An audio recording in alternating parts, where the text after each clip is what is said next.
RK గారి వింత వింత పైత్యం ఎట్లా ఉంటుందో ఇక్కడ ఆయన ఎడిటోరియల్ కాలంలో ఉంటుంది. ఏ విషయంలోనైనా గడువు అనేది ఉండాలని జనాభిప్రాయం. సరైన సమయంలో సరైన మందు వాడినప్పుడే రోగం నయమవుతుంది. రాజ్యాంగం ప్రకారం గవర్నర్లకు రాష్ట్రపతికి గడువు విధించే అధికారం న్యాయ వ్యవస్థకు లేకపోవచ్చు. అలాగని ఎవరికి వాళ్ళు చేతులు ముడుచుకుని ఉండిపోతే ఎలా ప్రయోజనాలు, ప్రజా ప్రయోజనాలు ఏం కావాలి?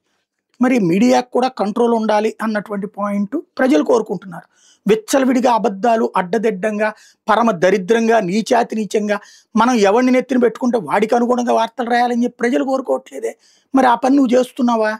నువ్వు పూర్తిగా బానిసత్వం చేస్తావు, లేదంటే నీ పిచ్చతో నువ్వు చేస్తావు. కానీ ఎదుటోడికి నీతులు చెప్తాడు ఈయన.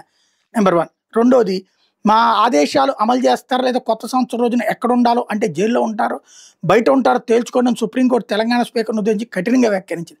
గవర్నర్ గడువు విధించే అధికారం లేనప్పుడు లెజిస్లేచర్ అధిపతి గడువు విధించడంతో పాటు కోర్టు ధిక్కారం కింద జైలుకు పంపే అధికారం న్యాయ వ్యవస్థకు ఉంటుందా? కరెక్టే. అప్పుడు పత్రికల్లో విచ్చలవిడిగా నువ్వు రాసేటటువంటి పనికి మాలిన వార్తలకి ఏమీ చేయలేనప్పుడు అసలు జ్యుడిషియరీ అక్కర్లేదని కూడా మనం కూడా తీర్మానించచ్చా? లేదు కదా. ఇంకోటి, స్పీకర్లు ఒంటెత్తుపోకడపోతుంటే ఇక్కడ కాపాలా. ఇదివరకటి రోజుల్లో ఏం జరిగింది? ఇదే కేసీఆర్ నలుగురిని మంత్రివర్గంలోకి తీసుకున్న, చంద్రబాబు నాయుడు నలుగురు మంత్రివర్గంలో తీసుకున్న 5 ఏళ్ళు ఆ జ్యుడిషియరీ పనిచేయలేదు, వదిలేసింది. ఇప్పుడు పనిచేస్తుంది. ఈ జడ్జి గారు ఏదో కాస్త బాధ్యత కలిగినటువంటి ఆయన అనుకోండి. జ్యుడిషియరీలో ఉన్న లోపం గురించి మాట్లాడేటప్పుడు అది మాట్లాడాలి. అది మాట్లాడకుండా ఒక్కొక్క దాంట్లో ఒక్కొక్క రకంగా, అక్కడ ఒక రకంగా మాట్లాడతాడు, ఇక్కడ ఒక రకంగా మాట్లాడతాడు. న్యాయస్థానాల్లో కేసుల పరిష్కారం విషయంలో అంతులేని జాప్యం జరుగుతుంది. కేసుల పరిష్కారంలో ఊళ్ళు పట్టడం వల్ల నిందితులు అధికారంలోకి కూడా వస్తున్నారు. వాళ్ళు అధికారంలో ఉన్నప్పుడు తీసుకునే చర్యలకు ఎవరు బాధ్యత వహిస్తారు? నిజంగా కేసు ఆధారంగానే కనుక ఎవడు ఎలక్షన్లో పోటీ చేయకూడదు అంటే అసలు భారతదేశంలో ఒక్క రాజకీయ నాయకుడు కూడా పోటీ చేయడు. ఎందుకంటే అధికారంలో ఉన్నోడు తన ప్రత్యర్థి మీద తప్పుడు కేసులు పెట్టించడం అనే ఒక దరిద్రపు నికృష్టమైన సంప్రదాయం మన దగ్గర ఉంది కదా. దాన్ని నికృష్టంగా నెత్తినేసుకునే దరిద్రపు సంప్రదాయం మనకు ఉంది కదా. మనోడిని అరెస్ట్ చేస్తే బూతు, అదే ఎదురోడిని అరెస్ట్ చేస్తే నీతి. ఈ నీతి బాహ్యమైనటువంటి జర్నలిజం చేసి ఆయన నీతి చెప్తున్నాడు. లేకపోతే ఆంధ్రప్రదేశ్ మాజీ ముఖ్యమంత్రి జగన్మోహన్ రెడ్డి విషయమే తీసుకుందాం. ఈయనకి ఆయనది లేకపోతే ఈయన యూనో కూడా అక్కర్లేదనమాట. ఈయనకి ఆయన దాదాపు 13 ఏళ్ళుగా బెయిల్ మీదే ఉన్నాడు.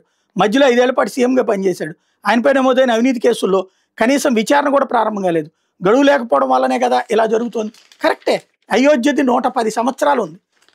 కోర్టు కేసులు తీర్పులు తేల్చలా, చివరికి జనమే కూల్చేశారు, ఆ తర్వాత కట్టారు. మరి అక్కడ ఏమందాం?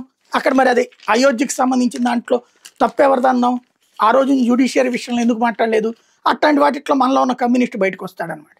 లేకపోతే ఎట్టకేలకు 6 ఏళ్ల తర్వాత జగన్ రెడ్డి సిబిఐ కోర్టు ఎదుట హాజరయ్యారు.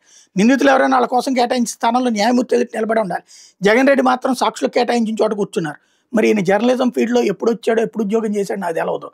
జడ్జి గారు వచ్చాక పిలిచిన టైంలో ఎదురుగుండా నిందితుల భవన్లో కూర్చుంటారు. కానీ నిందితులుగా కేసు నమోదైన వాళ్ళందరూ వెళ్ళి అక్కడ అలాగే నుంచోరు.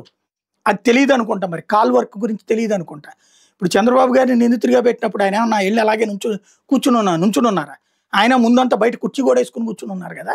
ఆ తర్వాత పిలిచినప్పుడు వెళ్తారు, నమస్కారం పెడతారు. అది కూడా తెలియదు. మళ్ళీ ఈయన జర్నలిజం అని చెప్తుంటాడు అనమాట. జగన్ రెడ్డికి స్పెషల్ ప్రివిలేజ్ ఉన్నాయేమో తెలియదు. ఈయనకి ఇట్లాంటి దిక్కుమాలిన తప్పుడు వార్తలు రాయడానికి ప్రివిలేజ్ ఉందేమో ఎవడికి తెలియదు. ఆయన నిందితులకు కేటాయించిన స్థానంలో కూర్చోలేదు. కుశల ప్రశ్నల వంటి ప్రశ్నలు అడగడానికి జగన్ రెడ్డిని కోర్టుకి ఎందుకు పిలిపించిందో తెలియదు. కోర్టు పిలిపించలేదు. సిబిఐకి మనమే కదా, సిబిఐలో ఇప్పుడు మన వాళ్ళ చేత పని చేపిస్తున్నాం కదా, వాళ్ళ ద్వారా పిటిషన్లు వేయించడం వల్ల కోర్టు వచ్చి అటెండ్ అయిపోమన్నమాట. అది అటెండెన్స్, జస్ట్ కాల్ వర్క్ అంతే తప్పించి కేసు మొత్తం తేల్చడానికి కూర్చోబెట్టలేదు. మనం తప్పుడు వార్తలతో ప్రజల్ని మాత్రం మోసం చేశాం. లేకపోతే ఎంపిక చేసిన సందర్భాల్లో మాత్రమే జగన్ రెడ్డి బల ప్రదర్శన ఎందుకు చేస్తున్నాడు అనేది కీలకం. తాడేపల్లి ప్యాలెస్ నుంచి ఆయన తరచూ విజయవాడ ఎయిర్పోర్ట్కి వెళ్తారు. అప్పుడేం జనం పోటెత్తరు. నిజంగా ఆయనపై ప్రజాభానం ఉప్పొంగిపోతుంటే కాలు బయట పెట్టిన ప్రతిసారి జనం పోటెత్తాలి కదా. పవన్ కళ్యాణ్ గట్ట ఏమైనా వాటిలో లైన్లో నుంచుని జనాలు ఎగబడిపోతున్నారా? చంద్రబాబుకి లోకేష్కి ఏమైనా అట్టున్నారా? మరి అంటే వాళ్ళకి జనాభానం లేదా? మరి 164 సీట్లు ఎట్లా వచ్చినాయి? అంటే కామన్ సెన్స్ కూడా లేనోడు జర్నలిస్ట్ అయ్యాడు. ఏదో రకరకాల అడ్డం పెట్టుకుని డబ్బులు సంపాదించుకుంటున్నాడు. జర్నలిజం అనేటటువంటి ఒక ముసుగుతో బతుకుతున్నాడు అన్నది ఈ ఎడిటోరియల్ కాలం చూసాక అర్థమవుతుంది అనమాట.